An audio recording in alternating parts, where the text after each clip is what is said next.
She sat in first class with a valid ticket until a wealthy man pointed at her and laughed, asking who let someone like that sit up front. Crew members hesitated, then sided with him. Whispers turned into orders. A captain arrived, authority dripping with bias, threatening removal while cameras rolled. Every insult landed in public. Every assumption hardened into policy. She stayed silent as arrogance crowded the aisle. What none of them understood was this: the woman they were humiliating wasn't a passenger begging for a seat.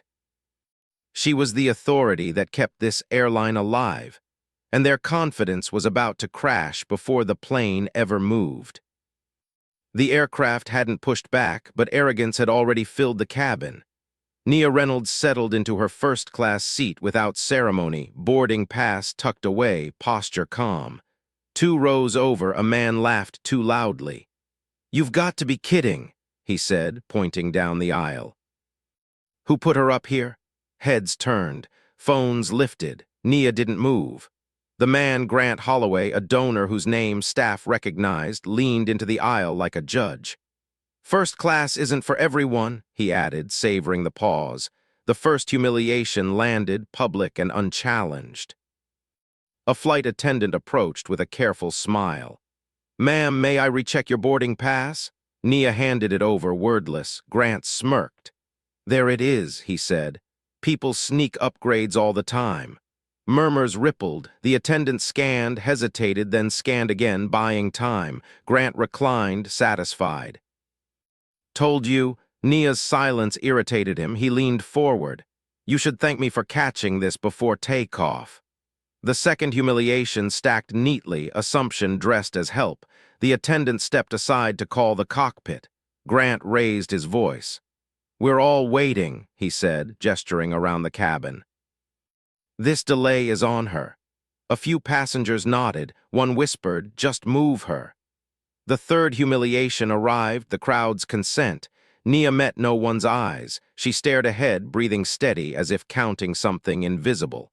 The captain emerged, authority filling the aisle. "Ma'am, there appears to be an issue with your seat assignment." Grant clapped once. "Finally!" The captain's tone hardened. "If we can't resolve this quickly, we'll have to ask you to step off." Cameras steadied. The fourth humiliation pressed down, official, final. Nia reached into her bag slowly and placed her phone on the armrest. A single notification glowed. She said nothing. Grant laughed. "Calling your lawyer?" He leaned back, enjoying the performance. "This is what happens when people overreach." The captain sighed. "Ma'am, last warning." Nia looked up, eyes level. "Please check your system," she said softly. Grant scoffed. "Don't waste our time." The captain turned away to the cabin phone. Seconds stretched. The intercom crackled. "Captain, operations here. Confirm executive authorization on board." The aisle went still. Grant frowned. "What's that?" The voice continued, precise. "Full clearance requested. Code active." The captain's posture changed. "Which code?" Silence, then primary executive. Grant's smile thinned. Nia turned her phone toward them. Her name filled the screen, followed by a title that didn't blink. The attendant's tablet slipped. A gasp cut the cabin. Grant's mouth opened, closed, then opened again. "That's not funny," he said. The captain swallowed. "Ma'am," Nia stood. "You didn't ask," she said evenly. "You assumed."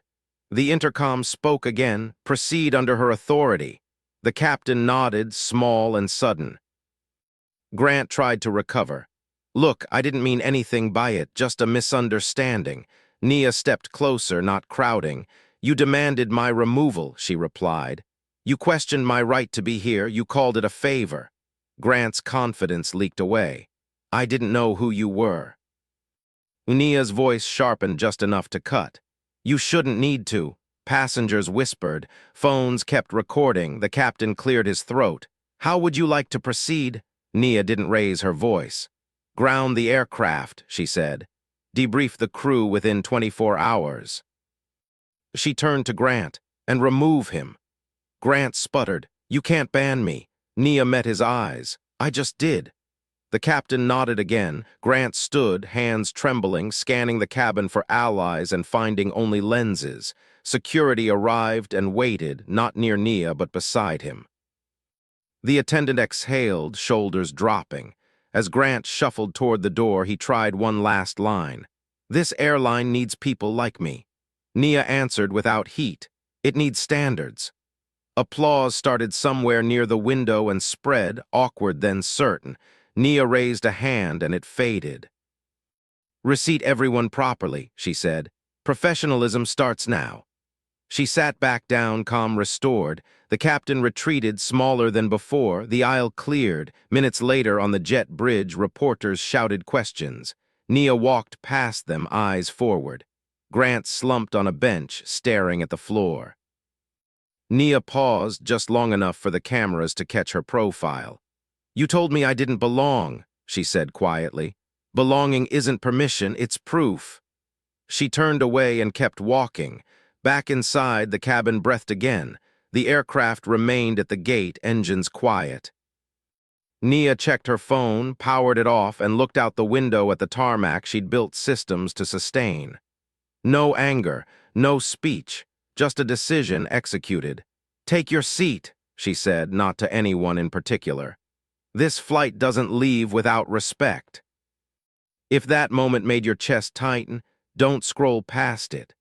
Like this video, share it with someone who still believes respect is optional, and comment the exact second the power shifted. Tell us where you're watching from and drop one word that describes her silence. Subscribe and turn on notifications for more stories where arrogance is exposed in public and dignity takes its seat without asking.